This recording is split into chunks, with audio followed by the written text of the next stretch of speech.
This is the Hidden Killers Podcast with Tony Bruschi and continuing coverage of the case against Bryan Kohberger. The shocking twist in the Bryan Kohberger case, the sudden decision to accept a plea deal and admit guilt. It has left the public, the victims' families, and even seasoned legal professionals stunned and searching for answers. While many are debating the legal aspects of this unexpected move, today we're diving deeper into the intricate psychology behind such a profound shift in Kohberger's strategy. With us to explore this complex terrain, psychotherapist Shavaun Scott and author of the book Nightbird. Get it wherever books are sold. Together, we're going to unpack the underlying mental and emotional forces that might have led Kohberger to form fierce denial to accepting responsibility. We're going to discuss how isolation, fear, narcissistic collapse, even the intense psychological burden of a looming death penalty trial could possibly influence such a dramatic decision. So, Shavaun, let's just dive into this. We've been now watching this for almost 3 full years and have seen every possibility being thrown at the wall, from I like to look at the stars to naming literally 4 individuals, all of which have been cleared by the FBI. And now, once it seems all of the carrots and all of the sticks are out, Bryan is finally saying, I did it. What's going on? You know, I think it's a fairly simple thing that he initially probably was hoping, maybe in a fantasy kind of way, that his wonderful attorneys, so dedicated to him, were going to get him off. And being grandiose, he very likely believed that story. And it's become increasingly clear over the years that this guy's going to get the firing squad. If there was ever a person who deserved the firing squad in the state of Idaho, I think this was it. And so my guess is, the lawyers tried the autism thing. Can we get the poor guy's autistic. Can we get the death penalty off the table because of that? I think they probably had a come to Jesus talk with him that, this is going to be the worst possible outcome. There's just no way through this. And so I think he just made a decision that, may not have been from some big internal shift inside him. He doesn't want the firing squad. Just very simple. Nothing too extremely deep. Just, well, okay. They just kind of methodical, kind of the way that, his brain seemed to kind of work, at least from what we understand of, the way that this allegedly looked like it was planned out, the methodics of doing it, all the mechanics of doing it, almost a mechanical decision of, okay, yep, the pitcher is out of water. It's out of water. It is dry. This is what we have to do now. Are you surprised by this? Are you surprised? I mean, we've seen so many cases where people, even when found guilty, just still stick to their story to the grave, basically. Are you surprised that Bryan Kohberger is one that has come out and now has said, yep, I did it? There's a part of me that was surprised, but then once I started reflecting, it's like, well, of course. I mean, if he was, and I think his attorneys are grounded in reality, they had to see that this guy's not going to get off. There's just no way. And firing squad is a scary thing. And their bottom line, their goal is to save his life, of course, to get him out if they can, but that wasn't going to happen. And so looking at it from that perspective, a lot of times these deals are done at the very last minute. And so I guess to me, it does make sense. It would have been nice if it had happened sooner. And that's the thing about this whole moment. We're talking about literally less than a month before jury selection is about to begin. The trial going to be starting next month, supposedly, if it was going to happen. Why now? I mean, this was something that was requested by the Kohberger team. This is not the prosecution deciding, hey, let's give him a plea offer. They came and asked for it, and they gave it. If Bill Thompson was capable of doing that, why didn't he just do it at the beginning? Why didn't we attempt this 2.5 years ago rather than put everybody through this if we're going to even entertain the idea of offering this guy a plea offer? That to me just seems, I don't know. It seems crazy that it was never even floated early on to avoid all of this. Yeah, agreed. I think that would have been certainly easier for everybody to adjust to rather than all the anticipation of this, what was going to be a horrendous trial for the families. What's your take? And obviously, every family is dealing with this a little bit differently. We've heard from Steve Gonzalez and some of the other parents as well.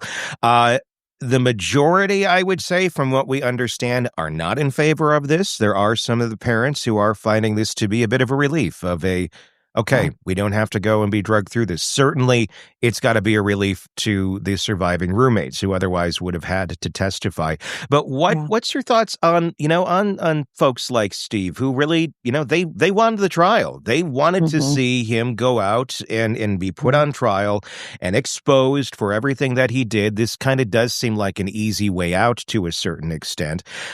Is this fair to those families? Is this fair that they said, without any sort of real consultation, according to Steve, it was just a letter that was sent on Sunday night going, oh, by the way, we're going to take his plea? Yeah, it would have been nice if the families had been allowed to be more involved in the process and be heard. And I think it's always frustrating when people feel like on a big emotional issue that their voice doesn't count. There can be a certain sense of satisfaction in having the puzzle pieces laid out and seeing the dots connected. And of course, understandably, they would like to see him suffer during the trial. They would like to see him squirm. They would like to see him called out on all the lies. And that's, I think, something that I hope can still happen to some degree, is that the pieces can be put together, at least for the families, on what exactly he did. And, I'm sure there are things at this point that we still don't know, that the public isn't aware of. And it's going to, I think, help some of those families get closure if they can have all that information. There's certainly going to be a time for victim impact statements in the courtroom where the families are going to get to say their piece to Kohberger. How he's going to react is really anyone's guess. This whole thing, the way that this is ending, is exactly how BTK ended his essential reign of terror right before a trial was supposed to go down. He did exactly this. He went on to court and said, here's exactly what I did. It's a 45-minute speech where he went into great detail. Now, that is not required here for this plea deal to go forward, but there will be an opportunity for Kohberger to speak. Do you think we're going to see him say anything about this? Do you think we're going to see a single word, considering even when he entered his initial plea, he stood silent, and then the judge just put in the guilty plea? Considering how much the evidence looks like he looked up to these infamous killers, and now he is one himself. Do you think he's going to follow in those footsteps? Are we going to hear the voice of Kohberger talking about what he did? It would be fascinating if he did, but at this point, you're right, he's presented as very stoic. And even though he has some commonalities, with BTK and the horrific crimes, I think does have that autism flair, that schizoid flair that I've talked about, where he's just flat, he's just shut down. And I think he gets his drama from working behind the scenes and engaging in his little fantasies. And I don't think we'll see much of a public presentation from him. When we talk about the firing squad, because that was a very real possibility for him. But I am wondering, what was the biggest fear for Kohberger here of going to trial? Was it the firing squad? Do you think it was the fear of death, or was it more fear of public humiliation? I mean, this is a guy who clearly did not fit in with most of the world, had a lot of issues with it, seemed to have a lot of vengeance towards the outside for the years that he was picked on as a child and bullied, and seemed to kind of hold that very close and would lash out at people, would be very cold, very unempathetic in many, many ways. Do you think that there might have been an element of, okay, it's almost showtime, you are going to be on stage here, and everything that you like to do in the background in your little secretive world, it's all going to be put on display? I'm wondering how much of that public humiliation and just the public looking at him for what a doofus he is, was kind of maybe a scary prospect. Because I think in his mind, he really thinks he's a genius, and this would have really shone light on that. It's always possible. Hard to say. He strikes me as so emotionally cold and shut down that there was a part of him that might have actually enjoyed the attention, Hmm. even if it made him look like a monster, which obviously it would have. As you say, he identifies with monsters. And so there's a part of him that might have actually enjoyed the trial. I've heard reports from other mass killers, certainly from some of the mass shooters, that they enjoyed the trial process and they enjoyed the victim the victim impact statements as much as a normal person with empathy. We'd be horrified to think that we hurt people, in the way that these killers do. But the killers often enjoy hearing about the pain that they've caused other people. That's why they're murderers. That's why they try to kill as many people as they can.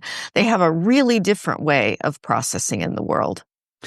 Very, very much so. Katherine Rams finally has broken her silence on this case. She spoke to News Nation's Brian Enton just the other night about what she could on the case. There are still things she can't talk about because of, I forget the term, but it's like HIPAA almost for teachers and students, where there's certain things you can't discuss. But she was able to talk about her interaction somewhat with her feelings about him, and she came out and said there really wasn't any red flags for the most part. He seemed very much as a student of hers that he was very astute, very polite, very interested, very passionate, had the mental capacity to really get into the information that they were studying and contextualize it and dig deep into it. Not the I wasn't expecting her to be like, he was eager to kill and then just learned how to fly the plane up and not fly it down. It wasn't like that. What do you take? Are you surprised by that at all? Or is that kind of what you would think that this person would have been like if you were to look back on this retrospectively as if he had been a student or when he was a student? Yeah, his craziness, his dark side, all occurred internally in his head. I think even though people thought he was weird, nobody would have guessed he had the kind of violent fantasies that he had. And so a person like this is very good at compartmentalizing, at keeping it buttoned up, and playing a very polite, appropriate role, certainly with a teacher who's an authority figure. Yeah, that's the interesting part of this. And I remember we had the conversation earlier on about Howard Bloom has the article out where he theorized, did he do all of this in some crazy way to try and impress Katherine? Katherine had mentioned something yesterday with Brian Enton about it, being a little bit concerned looking back. Did he use what he was taught about the antisocial personality end of things, about how to plan a crime, how to investigate a crime? Is this someone who used that for all the wrong reasons? Not that it's something that should necessarily discourage her, but she did bring up, we hope that most people that go through this, they come out the other side and they are going to go use this for good. They're going to go be investigators. They're going to go work in law enforcement, investigative work, whatever have you. But every once in a while, there's going to be someone that comes through like this and uses it for the wrong reasons. When he set out to go down this path as being educated in criminal justice, do you think this was the goal? Was this a long-term goal of Kohbergers when he went down that road? I have said that from the beginning, that there's a certain percentage of people who study criminology, forensic science, because they want to learn how to be a better criminal and how to get away with that. You even see that sometimes in people who become law enforcement officers. It's like, now I've got the power here. How can I wield this? How can I get away with it? How can I satiate my desire for beating people up and being a violent person? That's not the majority, but you do get people who go into it for the wrong reasons, and it's often not picked up if they're a good psychopath. Yeah, clearly. What do you think is going through his mind right now? Is this genuine remorse that for what he did and now he's finally coming out, or is this I got caught, and as we talked earlier, it's this very mechanical thinking? I think it's very mechanical. I don't think he's capable of remorse. Anybody capable of remorse would not have done a crime like this. My God, how awful. 4 sleeping college students. This guy doesn't have a conscience. He simply doesn't. I think his only remorse is that he left the damn knife sheath behind. He's probably perseverated on that one every day since. Is this another thing we had talked about for a long time? Is this part of him basically getting what he wanted at the end of the day? He is now infamous. He is now up there with the likes of Bundy and the likes of BTK and all of that. And obviously, in his normal life, he was a very average dude for the most part, or less than. This is the one thing that he seemed to have grasped onto and feel in his mind that he was great at. Obviously not so much, but he's now in that chair, and he's now going to be studied. He's going to be interviewed. Who knows what he might do? He might write a book or something. He can't profit off of this. There's laws against that, but it doesn't mean he couldn't become someone who speaks and is studied. Even Katherine Rams just said with Brian Enton, she'd be interested in studying him and sitting down and talking with him and trying to get a grasp on how his thought processes worked. Do you think that's part of this? Do you think this is just, okay, he's making the best of whatever situation comes his way, and now he gets to be infamous? 100%. I think that was very, in large part, there were multiple reasons that he had these fantasies, but I think the fantasy of being a grandiose murderer in the leagues of Bundy and BTK, I think all along that was his goal. And there's a part of him that's enjoying it still, even, 4 life sentences. He's never going to be out again. In his mind, it was worth it to be a person who will never be forgotten. Is it, what can we glean? What can be learned from someone like Kohberger, from someone who psychologically is going to study him, like a Katherine Ramsland? What are we looking for when we're looking at this retrospectively? Someone who has said, yep, I did it.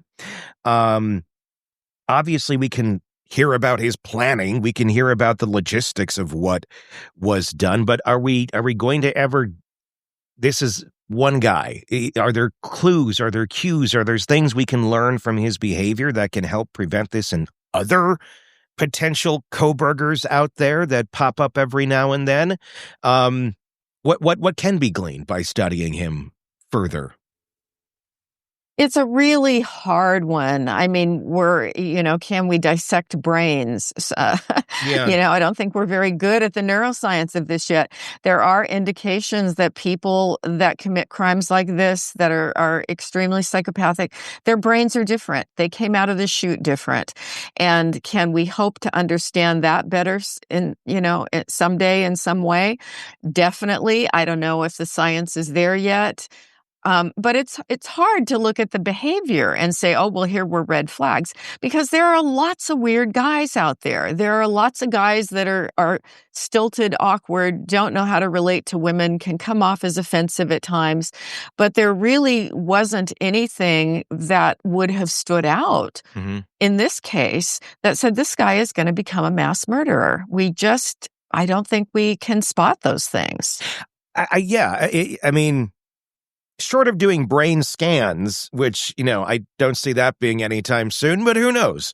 And even if you were to look at that, there has been research done and such that does look at some serial killers, and their brains do look a little bit different to a certain extent, but you can also find people who are not serial killers who have brains that are very similar as well. Every brain has differences. And we do, from the studies with functional magnetic imagery, we do see that the brains of psychopaths have a very different structural connections between the amygdala and the prefrontal cortex. That's the empathy center. But a lot of people who do not become violent have brains like that. And we know that many psychopathic people go into politics and achieve great success, or become salesmen and are very successful.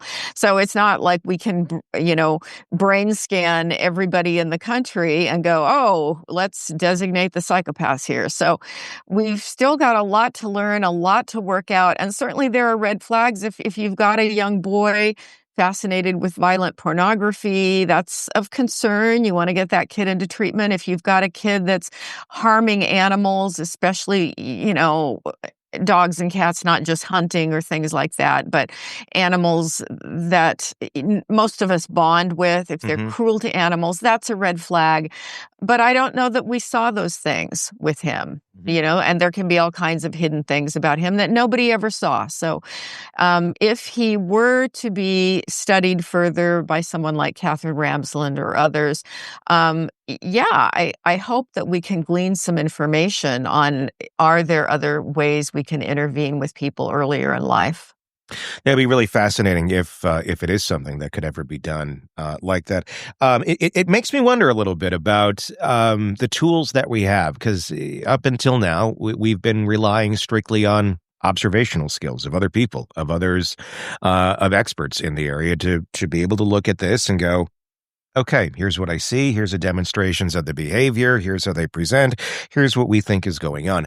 With more technology and AI and things of that nature, it makes me wonder if we're going to have more things in the future in the world of psychological evaluation that can pick up on things that we can't, that the human beings cannot, to such a micro level that may show us trends or little ticks here and there that only these types of people seemed to, react to. I don't know how that would be done. I don't know how that would be monitored. I'm just wondering, as we're going to see more and more advances in medical technology in terms of curing things, I wonder how much we're going to see in terms of diagnosing things, especially in the world of psychology and mental health.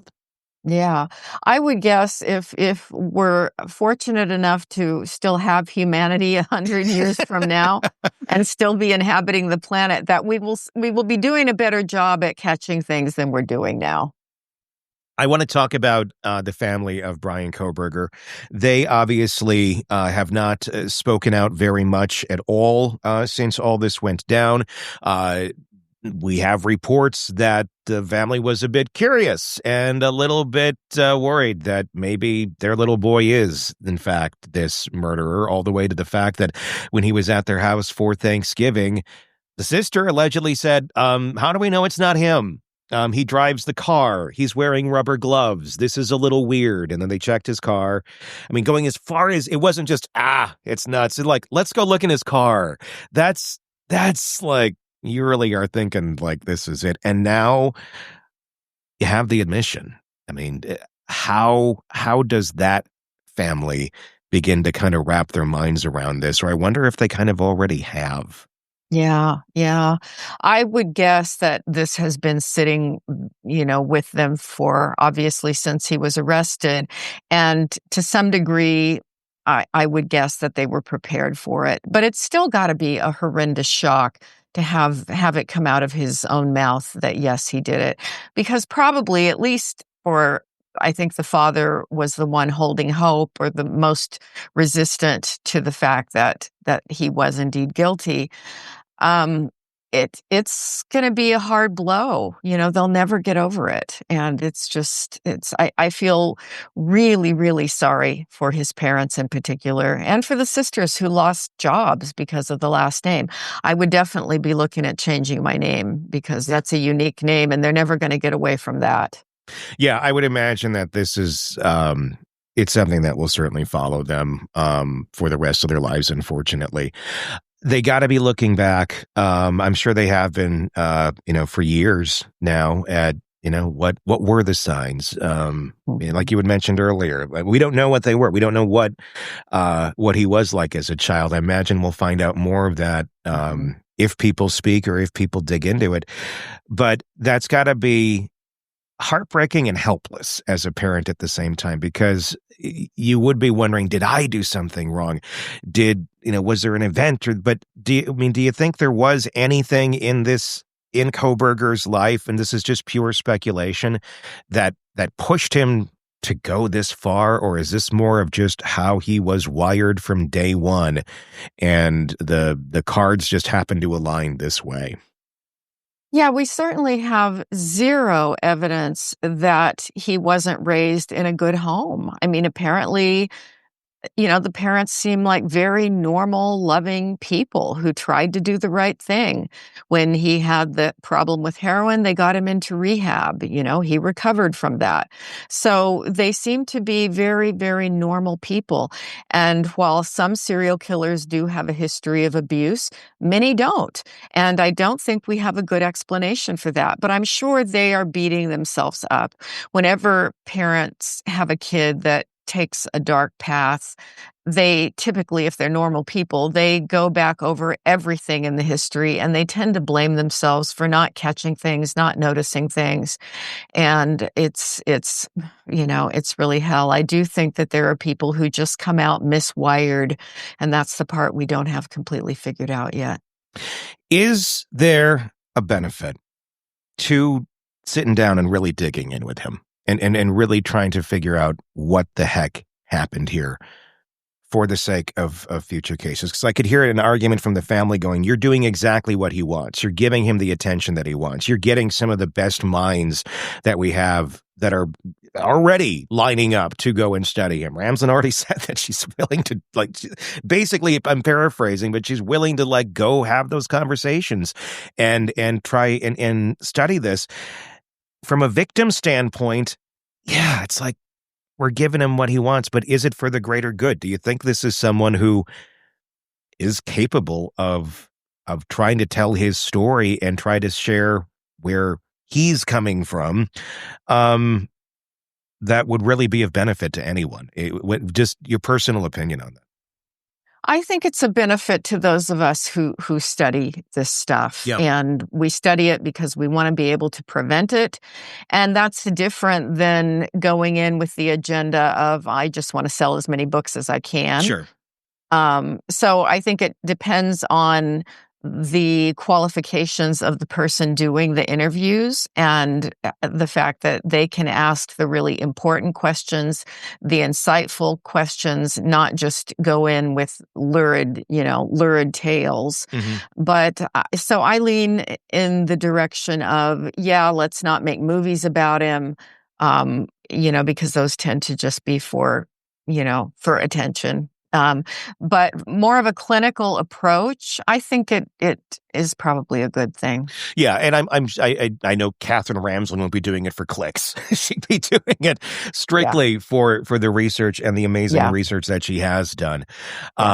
It's just kind of that double-edged sword there, especially right now when everything is so raw and the victims across the board, from the families of the ones who were murdered to his own family, because they have been victimized in this themselves by their own son. Very much. And very much. are trying to come to grips on this. Very fascinating conversation. I'm sure we have a lot more to talk about in this case as it continues to develop. The sentencing will likely be taking place late in July, early August. We don't have an exact date on that, but we will probably find it out very, very soon as the hearing of Kohberger and the plea comes in. Shavaun Scott, always thank you. Her book, Nightbird, check it out wherever you get books or audiobooks as well. As always, thank you very much. Thank you. Craving non-stop true crime updates? Press subscribe now and get the latest cases, analysis, and expert commentary delivered straight to your feed. Only from the Hidden Killers podcast and True Crime Today.